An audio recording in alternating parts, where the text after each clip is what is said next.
Hello, good evening. Welcome to this fourth talk in a series of nutritional talks on lifestyle disorders. Today, I'm going to talk about nutrition for kidney disorders.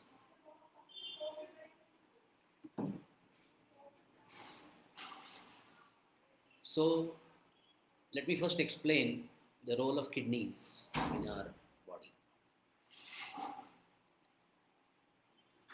Kidneys do a humongous amount of work in the human body. They filter waste, excess water, and impurities. We have about 5 to 6 liters of blood in our body. It is cycled about 300 times in a day. Thus, the kidneys are filtering something like 1600 liters of blood each day and producing about roughly 1.5 liters of urine. They regulate the pH of the blood. They regulate the electrolyte balance, mainly potassium, sodium, phosphorus, etc. They regulate hormones and blood volume, thus regulating blood pressure. They control the production of red blood cells by producing a hormone called erythropoietin. They activate a particular aspect of vitamin D called 1,25 hydroxy vitamin D, which is responsible for absorbing calcium in our body and bones. So these are the things that the kidney performs as its functions. And let me share with you now some statistics, very key statistics. So nature has provided us with two kidneys. The fact is we can do with half of a kidney, in the sense that if one kidney is working only half the time, or both the kidneys are working only 25% of the time, they can still perform all the things that we need so that we are healthy and safe. In spite of so much of capacity redundance available in our kidneys, we are abusing them left, right, center every day. So what's the result? We see roughly 15% of American population, roughly 10% of Indian population having what we call as chronic kidney disease. Countries like Saudi Arabia, Belgium, Germany, Poland, Singapore, UK are even higher than this number. Roughly 2 lakh people are newly added to the chronic kidney disease list in India every year. And 50% of them do not even know that they have the disease because they go undiagnosed till the kidney reaches 25% functioning. Over 2 million people in India are in end stage renal disease, or what we call as stage 5 of chronic kidney disease. We're talking about 20 lakh people. The worst thing is only 5% of these people can afford transplant financially as well as availability wise. 25% of them are on dialysis or can afford dialysis, both in terms of time and money, which means 70% of people are just waiting to die of chronic kidney disease. It's a very expensive disease to treat. If you are on dialysis, even if you go to a charitable organization, you'll probably spend 20,000 rupees a month on the basic equipment, basic medicines. If you are going to a corporate hospital, you may spend 50,000 rupees a month.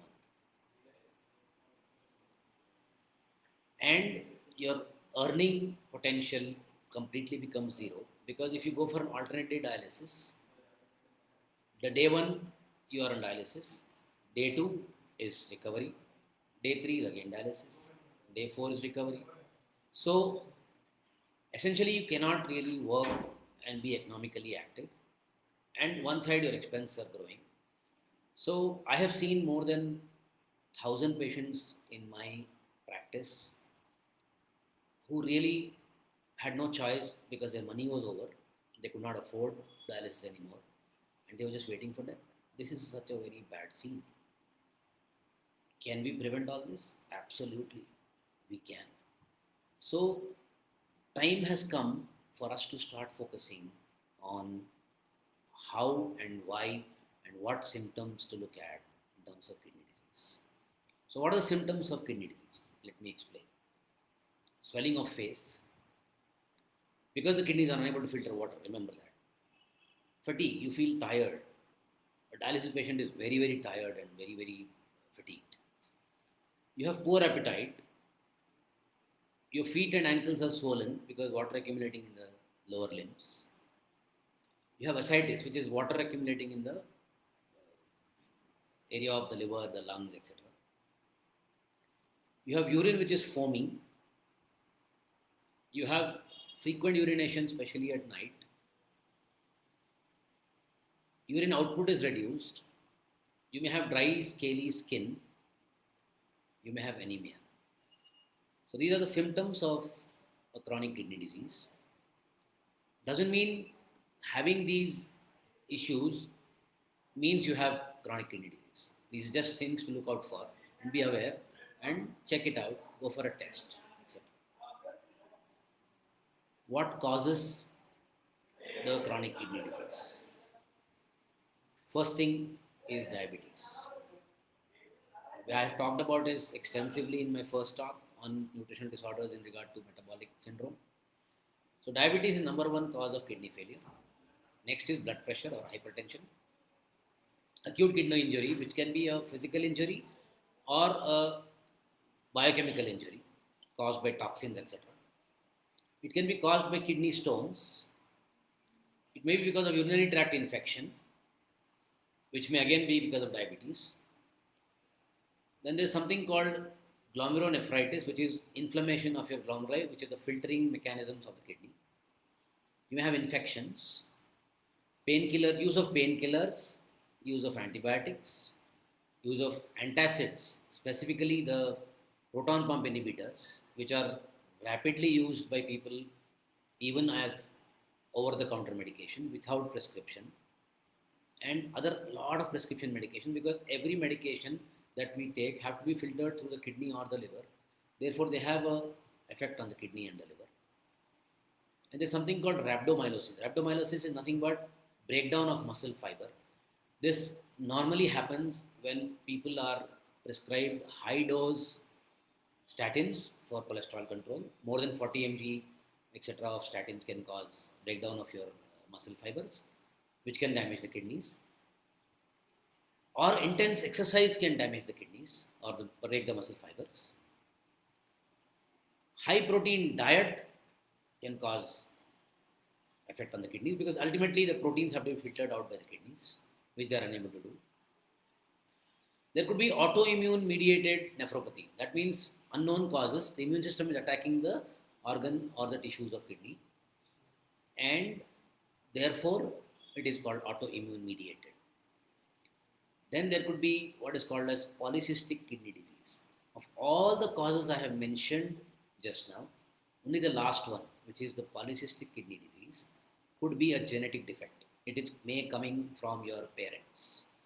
Let's say if a parent has a polycystic kidney disease, then if there are two children, there is a possibility that one will definitely have it. That means there is a 50% possibility that a parent can pass on a polycystic kidney disease defective gene to their offsprings. The extensive work has been done on polycystic kidney disease, and they have found that vitamin B3, which is a very, very well known molecule which we use regularly in our diets as well as in supplementation, can be a good therapeutic aspect to the polycystic kidney disease. Other than this, all the others are lifestyle created, or it could be because of medications or because of physical injury sometimes. Now, how do you diagnose whether you have a kidney issue, whether you have a chronic kidney disease. You have something called serum creatinine. Creatinine is nothing but a waste product created by breakdown of protein or the muscles. In a normal person, every day approximately 2% of creatinine gets broken down and gets removed by the kidneys on a regular basis, on a daily basis. When the kidneys are not functioning properly, they are unable to remove this waste and therefore it starts accumulating in the blood. So this is a marker for kidney disease, what we call as creatinine. A creatinine of greater than 1.8 milligrams per deciliter of blood, which you can test out in laboratory, for 2 consecutive periods separated by 8 to 12 weeks apart, means you have a chronic kidney disease. Then you will have something called urine albumin, which is nothing but the protein that the liver produces. Because the filtering of the kidney is not proper, you will have leakage of protein in the urine. So more than 30 mg per deciliter of albumin in the urine can indicate chronic kidney disease. Potassium, as I said in the beginning, kidneys play a very important role in modulating the electrolytes, which is potassium and sodium. So if potassium is in between 3.5 to 5.5 millimoles per liter, then you are in the healthy range. If they go below this or higher than this, you have a problem. Similarly, phosphorus, another important nutrient, between 2.5 to 4.5 mg per dl is a normal value. More than that could be the cause for the scaly skin that the kidney patients experience. You will also experience that there is a leakage of glucose or sugar, blood sugar in the urine. There can be leakage of protein in the urine. The GFR, what we call as glomerular filtration rate, it is the rate at which the kidneys are filtering the blood and generating urine. Anything which is more than 90 is normal. Up to 90 and above is normal. Less than 60 means you have chronic kidney disease. And it can fall to as low as 15 ml per minute, which is the stage 5 of chronic kidney disease, or what we call as end stage renal disease. This can also be identified through ultrasound scan if there are any problems with the kidney. A CT scan can help you identify, or in many cases a kidney biopsy is taken up to find out if there are any issues with the kidney. Now, what are the treatments? Knowing the problem of what all can go wrong with kidneys, how it can go wrong with kidneys, what do we do about it? So as we said in the beginning, the most important thing causing the kidney disease is diabetes. So obviously controlling diabetes is the number one factor in controlling chronic kidney disease. Secondly, you need to control your blood pressure. With or without medication, your blood pressure should be maintained between 130/90 or 140/90 at the best. Do not go beyond that in case you need to protect your kidneys. We need to eliminate kidney stones in case you have kidney stones. Because what are kidney stones? These are stones formed by calcium oxalate. These are calcium oxalate stones, which are blocking the pathway between the kidney and the ureter, thereby causing back pressure on the kidneys. So it is good to have kidney stones removed. There are lifestyle changes through which you can reduce kidney stones, like drinking a lot of water or running a procedure which will dissolve kidney stones and break them down, or get them removed surgically. If you have kidney stones, then there are certain things to avoid, such as a combination of green leafies with tomato, because one is rich in calcium, one is rich in oxalate, and that will form oxalate crystals, which is what kidney stones are. Then for polycystic kidney disease, as I spoke, we need to add a lot of vitamin B3. So what are the foods rich in vitamin B3? For vegetarians, groundnut, and for non-vegetarians, yellow of the egg or liver, etc. are rich in vitamin B3, which is a known and experimentally proven to act favorably on polycystic kidneys. It even helps reduce the number of cysts on the kidney, thereby reducing the pressure on the kidney filtration and can improve kidney performance. Coming to the nutritional aspects of how to make sure that we have the right nutrition if we have kidney disease. The first thing is, because diabetes, hypertension, etc., are the causes, avoiding refined packaged foods such as refined flour, refined oil, refined salt, what we call as iodized salt, refined milk, which is called pasteurized milk, and other packaged stuff which have added sugars need to be avoided, definitely. Oil should be unrefined, cold pressed, preferably monounsaturated fatty acids, and more omega 3 fats need to be consumed. Avoid polyunsaturated fats. Avoid fructose consumption because they will lead to what is called urea, additional urea production. So, fructose also is there in fruits. So, should kidney disease people avoid fruits? Not necessarily. Because the fructose that is there in the packaged food and the natural fructose behave differently in the body. What we are talking about is the refined high fructose corn syrup that comes in packaged foods that need to be avoided. Diets should be low in protein. Now, modern day recommendation of protein, that is 1 gram per kg body weight, roughly translates to 20% of your calories coming from protein. According to Ayurveda, the protein requirement in our diet should be around 3%. My own experimental studies with modern medical science till the 1950s, we have scientific papers to explain that the protein should be in the range of 5%. There have been immense studies done on animals about what is the damage that can be caused when you have increased protein consumption in your diet, more than 5%. However, post 60s, the recommendation became 20%, which is way too high for our kidneys to filter out and be healthy. So, a diet definitely should be low in proteins if we have to protect kidneys or if you already have a kidney disease.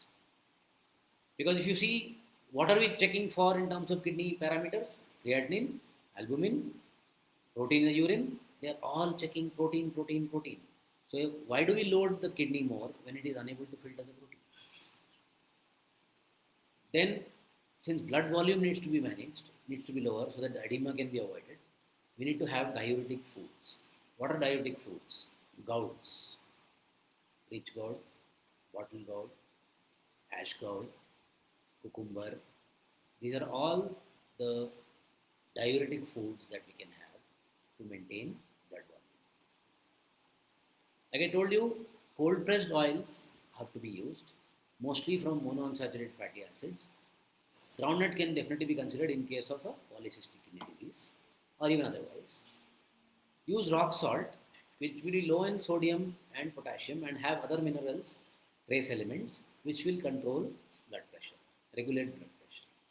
Jeera, ajwain, etc. will play a good role in controlling acidity because kidney patients will experience a lot of acidity because there are a lot of medications.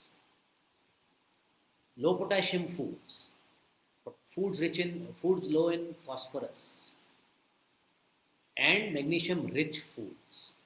These are important to be kept in mind because on one way, if you eat vegetables and fruits, you will be able to improve kidney function. But remember, vegetables and fruits are also rich in potassium and in phosphorus. So you need to modulate and moderate the amount of potassium and phosphorus that goes into the diet. So it's good to have an expert planning your diet on a daily basis so that the balance of nutrients is maintained, so that nothing is excess, nothing is in short. So you'll be able to maintain a healthy kidney function. Magnesium plays an important role because it relaxes the sympathetic nervous system and thereby reduces the blood pressure. Also, it reduces the calcium. Avoid foods rich in glycine, methionine, and arginine. These are three amino acids which are predominantly involved in the creatine-creatinine pathway. So it's good to avoid foods containing these amino acids. Diabetics need to make sure that the insulin, either they are taking external insulin or if they are not on insulin, their pancreatic insulin production should be kept at a lower number because higher insulin level will not allow the dietary carbohydrates to get converted to energy, and therefore because the body is lacking energy and kidney patients do feel fatigued and tired, the body ends up breaking down muscle for its energy source, thus creating more creatinine. So it's important to keep the insulin at lower levels. Vitamin D, preferably the 1-25 hydroxy vitamin D, whole calciferol is good to take because that is what will ensure the vitamin calcium absorption.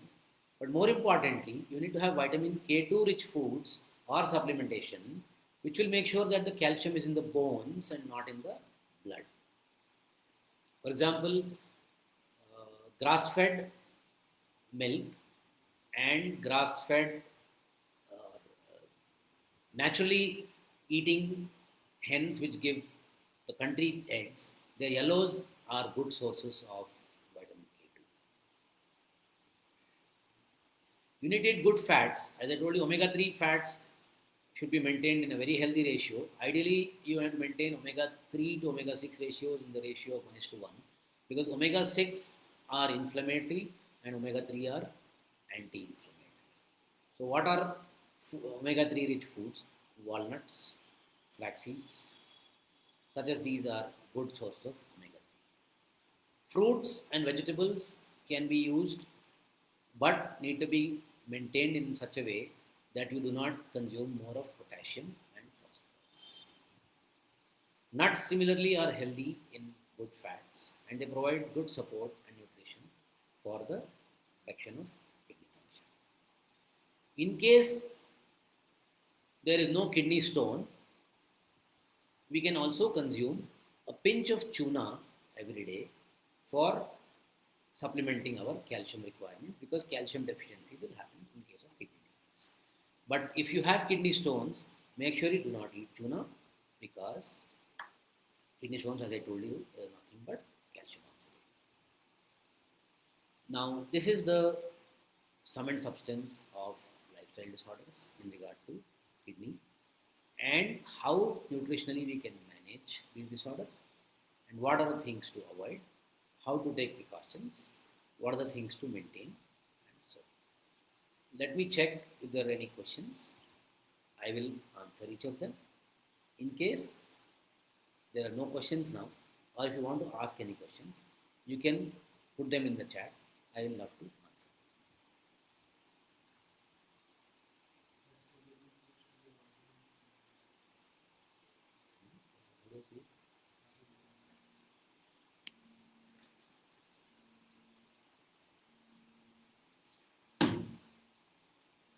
Vegetables and fruits to be avoided.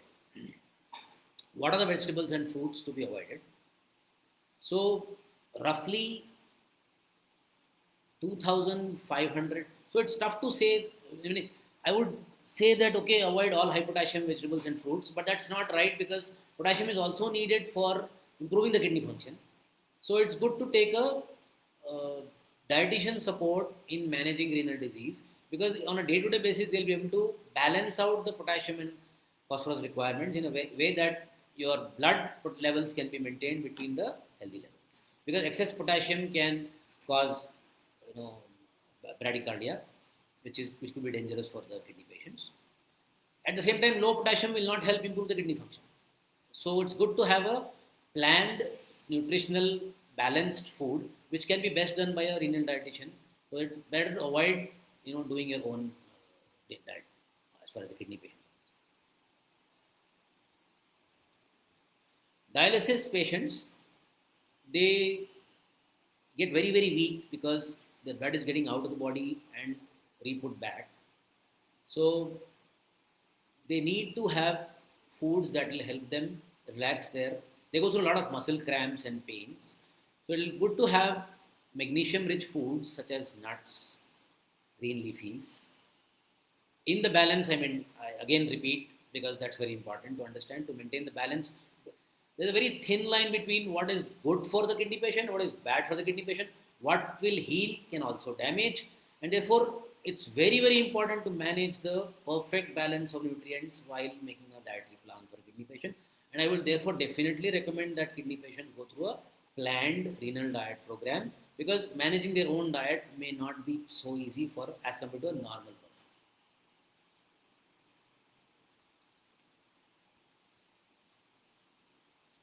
So if you do not maintain your diet well, if you are not controlling your diabetes or your blood pressure, or you have kidney stones, you will very soon end up in dialysis if you don't take care. Because the problem with kidneys are till they reach 30%, 25% level of work, they work like horses and they really deliver performance. Only when they reach that level of low performance is when they fail and they don't give you enough information that I am failing. So it is good to maintain the lead indicators such as diabetes and hypertension in control. Because tracking kidney function on a daily basis for a normal healthy person is not a good thing. They won't do it. At the same time, being aware and taking care of the nutrition and lifestyle is very important because when kidneys fail, they really fail in no time. And if you don't take care, you will have to go to dialysis.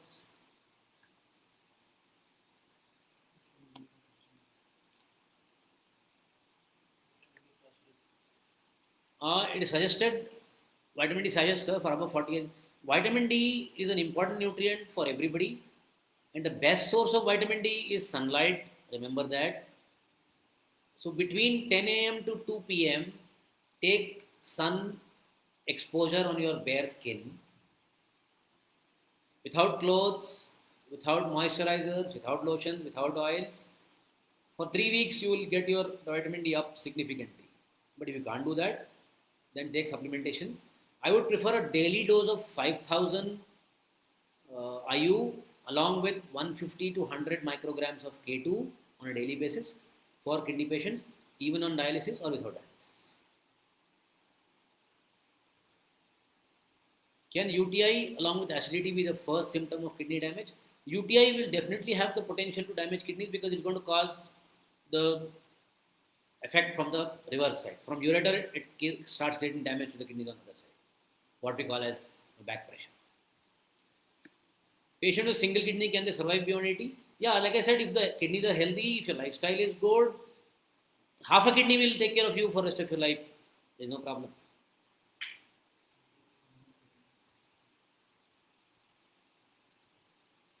Diet for PCOD. PCOD is also a metabolic disorder like diabetes. I would say PCOD is a 10-year advance warning about coming diabetes, so you have to be careful. And getting a good healthy diet plan to reverse PCOD will be a good option. So, like I said, at Arogya Ahar, we have treated more than 1,000 kidney patients without dialysis, with dialysis. We have been able to reduce number of dialysis sessions and still maintain the kidney health.